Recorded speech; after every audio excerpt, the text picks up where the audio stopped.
Hi, everybody. Thank you for coming out tonight, supporting live comedy. It's a great thing to see. I'm just going to launch right into these jokes. That's all I'm going to do. I have 4 kids. I'm going to start with my youngest one. Her name's Amelia. She's 4. She's my favorite. You're allowed to have a favorite. It's okay.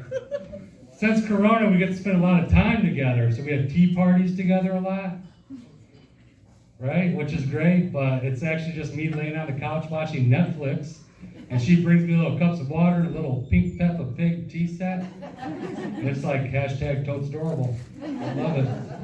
We spend all day doing this. My wife gets home. I'm like, honey, you gotta check this out. I was like, sweetie, can I have some tea? She's like, yeah. She runs off. She comes walking back. She's got that cup in her hand. She's going really slow. She doesn't want to spill it. Hands it to me. I take a drink, give it back. She's like, more? And I was like, yes, please. She runs off again. Look at my wife, and I'm like, huh?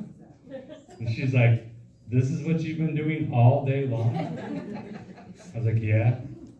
She's like, you know the only place you can get water from is the toilet, right?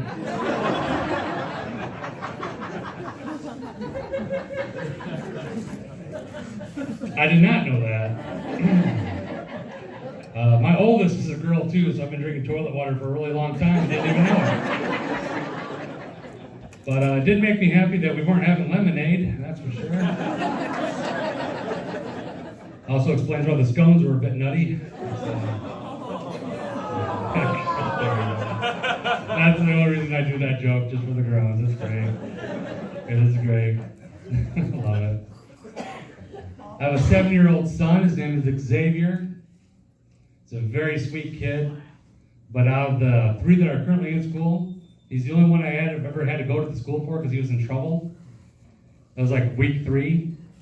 I get called, I go into the school, I sit down, little tiny chair they give you, and the teacher's like, well, Xavier likes to refer to his classmates as buttholes.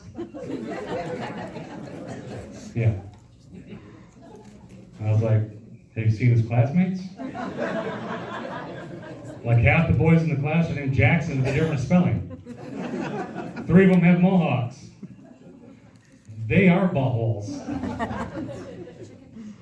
It's a little public service announcement just for me. It's my own opinion, not anybody else's. If you have a child with a mohawk, go fuck yourself. Thank you, one person clapping. When I was a kid, having a mohawk meant you were tough, man. I grew up with Mr. T. Now it means you're 5 and your parents are dicks. I don't like that. I'm not a fan. I'm not a fan. His teacher also informs me that my son is fond of saying the word damn during class. And I'm thinking to myself, well, you called the wrong damn parent for this one. There's a list of words at home in our fridge I'm not allowed to say in front of our kids. And damn has been crossed off and rewritten a lot of times. Like, to me growing up, damn was not a swear word at all. To my wife, it was. Like, obviously my parents were a lot cooler than hers. I do this pretty much every show I do. I like to ask, by round of applause, please clap if you think damn is a swear word. Oh, yes.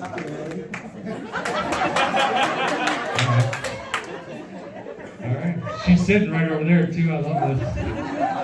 I love being right. That's the only thing I'm ever right about.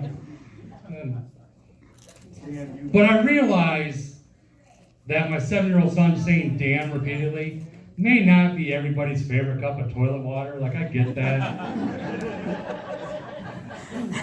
And so I told him, like, sometimes you're going to have to apologize because you're going to offend people. And he's like, you don't? I was like, you won't either when you're older. It's fine.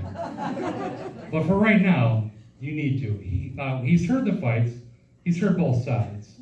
He knows. And so when I ask him, or when she tells me this, and I'm like, okay, well, we can handle this. We can handle this. So I look at my son, and I'm like, Xavier Michael, what do you have to say to your teacher now, okay? You're going to be the teacher, okay?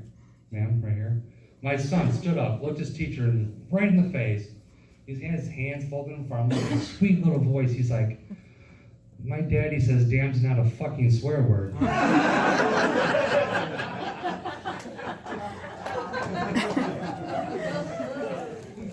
was like, not that one. don't know if anybody in here has ever had to have your wife come meet you and your child at the principal's office of a Catholic school. It does not make for a very fun day, I will tell you that much right now. It does not. I also have a 9-year-old son. His name is Jackson.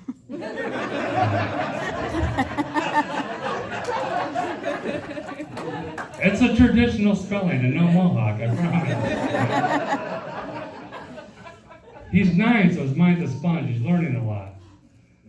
And the other day he came to me and said that he learned all about the civil rights movement and desegregation and all that. And I was like, that's awesome, man. I'm glad you're learning that. And he says, well, I really enjoyed it because if it wasn't for that, I wouldn't have my friend Ben. Right? I was like, oh, that's sweet, man. That's really sweet, but Ben is Asian.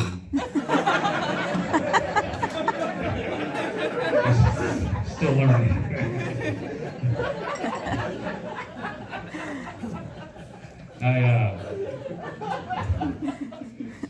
I feel like it's my responsibility now that I have to come up with some things to teach him too. And the other night I was up in the bathroom crying before I go. When you're a parent, there's always somebody crying in your house, and it's usually you. That's how it goes. And I heard my oldest yell out, "Mom, Jackson called me a bitch!" It's like, well, that's not good. Immediately following that, I heard my 9-year-old son say, "No, I didn't. I said you were acting like one." I was like, shit, I don't have to teach him anything. He is perfect.